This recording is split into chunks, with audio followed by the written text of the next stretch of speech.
Hello, Real Producers, your publisher, Kristen Brindley, and I'm here with the wonderful James Ney. Thank you so much for being with us, our November cover. Thank you for having me. I'm grateful to be here.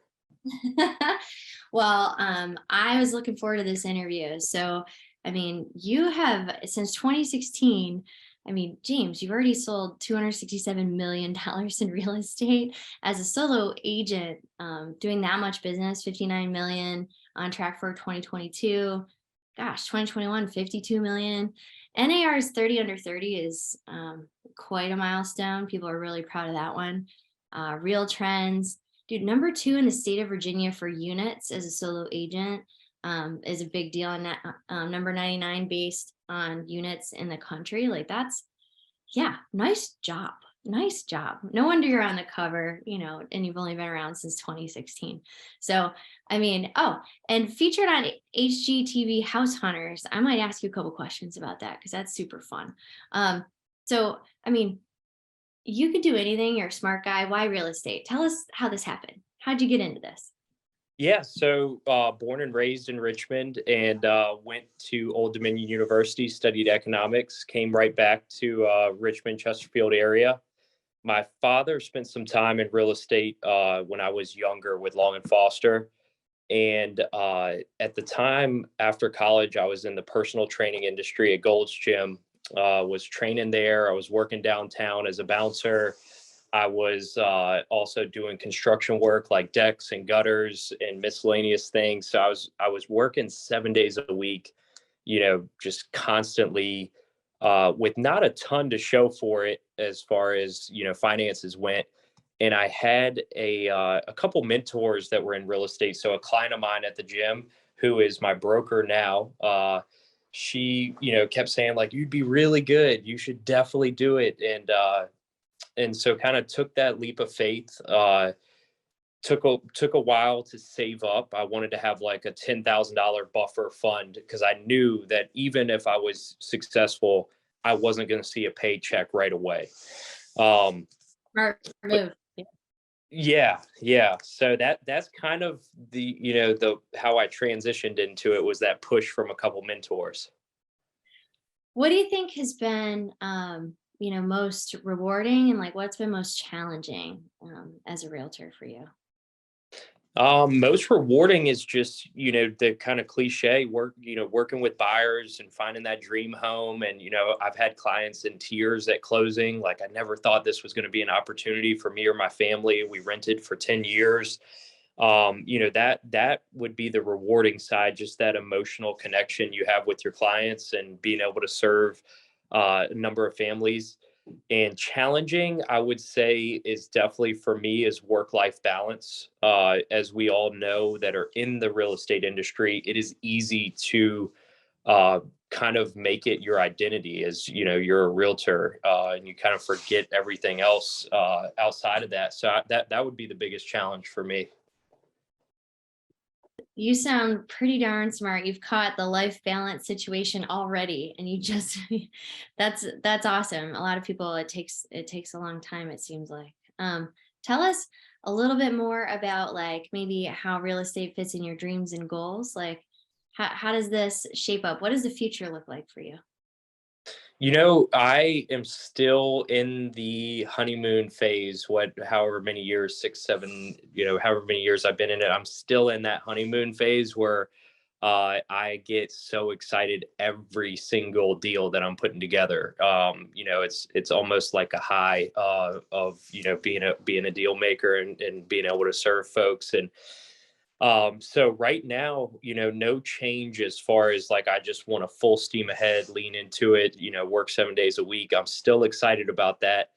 But also want to keep investing into real estate, buying rentals, renovating houses. So just maybe continue doing that at a higher level.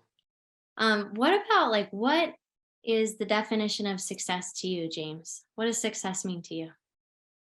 Uh, you know, Financial freedom is a huge part of that definition for me. Also being able to provide for those around me, whether it's, nonprofits that I'm involved in, church, missions, family members, friends. So being able to help those around me. So that's a huge part of the success definition. And then also being able to travel, being able to vacation, to experience different experiences, go out of the country, go zip lining, jet skiing, deep sea fishing. So there's definitely the financial freedom in the experience, being able to experience new things.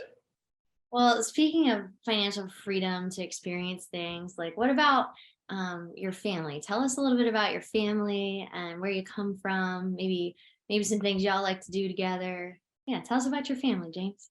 Yeah, so from Chesterfield, from the Richmond area, been here my whole life, and been with my girlfriend Robin for 6 years, going on 6 years now. And we love to travel. My mom recently moved down to Norfolk. Long story. My uncle lives down there. He's in the Navy, but it's perfect because it's right near the Chesapeake Bay, Virginia Beach. So we love to get down there, hang out on the beach, jet ski, fish, play spike ball. So we're definitely beach people. And yeah, so my mom lives there, my dad lives here, my brother lives in New York, so we're constantly kind of traveling and connecting with everybody. Well, that sounds like a perfect vacation spot for you too, doing all the things that you guys like. So that sounds like a lot of fun. Um, Tell us a little bit, like, what are you currently learning? What's important to you on the learning front right now? Lately the biggest focus of learning is kind of, I've always had my hands in everything. Kind of a control freak. I want to be the one that's putting the sign in the yard to make sure it's perfectly angled, and latching the lockbox on at every photography appointment, at every home inspection. So trying to uh, figure out what I'm not good at, and then have Jessica or Jen, leverage that to great admins that are better than me. So kind of implementing systems and learning how to do that. That's been the biggest focus. What about like a mentor or class or book? Like what has been really helpful on your journey to selling over 100 homes a year? Like how many homes did you sell last year? It's a lot of homes by yourself. It was 181 last year, and hopefully we'll close out at 185 this year. But my broker has been A lot of houses. All right. Yeah. yeah, my broker Susan Steins. She's been a huge mentor. She was a client of mine at Golds that kind of pushed me into the business. So that's been huge. She's a great agent and has a lot of knowledge. Then also, I have other mentors in different areas of my life. Some of them are just not anything related to real estate, but just great people that I admire. So constantly, checking in with them once a week, once a month, and seeing how they're doing and sharing ideas. Also with investments, I've got mentors. I've got a friend of mine, Eddie, who he's been doing it for 30 years and owns, tons of houses, and he's able to share what he's done right, what he's done wrong, how to avoid some of those pitfalls. So yeah, mentors have been huge for me. Um, it's funny. You sent your favorite quote or mantra and it made me laugh. What's your favorite quote or mantra? I actually have a lot of favorite quotes. Seller be sold was one early on. That's, one that a lot of us in sales know. But one that I heard somewhere, I can't remember, but I've been using it a lot is folks will say, how are you doing this? What's the secret? And I'm like, I'm just a dummy with a smartphone. And that usually gets a pretty good reaction out of folks. That's a humble answer right there, and it's funny. What sets you apart, like makes you different, do you think, James? Communication and work ethic would be at the top of that list. Just always putting the clients at the front of the list, to communicate with them, tell them what's going on, over explain, make sure that that everybody's comfortable. And then work ethic, and that's the thing that kind of circles back to the work life balance, is just being ready to go at all times, and just being driven. I start my days really early and usually don't end them till late. So 5 a.m. to like 10 p.m. it feels just appointments, calls, texts, emails. So, but just, remembering that it's the biggest transaction that most folks will ever make in their life and how important it is. I can see why you are so successful. What about like what are maybe some of the greatest lessons, or what's the greatest lesson you've ever learned, do you feel like? The greatest lesson I've ever learned, you know, with when I went to ODU for 4 years, racked up a ton of student loans, and got very close to graduating. And at that time, I was like soul searching, starting a lot of things, but not finishing a lot of things. And that, just reflecting on that over the years, has just kind of that anything I start, I want to be able to commit to finishing it. And that's probably the biggest lesson, is just not starting anything that I'm not willing to see it all the way through. That's a massive lesson right there, man. Yep. There's some wisdom drop right there. I know you're a young guy, but this is one of my favorite questions. Like, what do you feel like you'd like to be remembered for?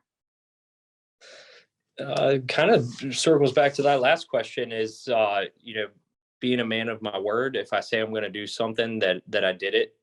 So yeah, that would be cool to be remembered that way. um, I love that personally. I love that very much. Well, if y'all haven't read James's story, make sure that you do. He's just going to keep growing and keep doing great things in our community. So thank you so much for being on the cover and sharing your story with Real Producers, James. Thank you. Thank you for having me. I appreciate it.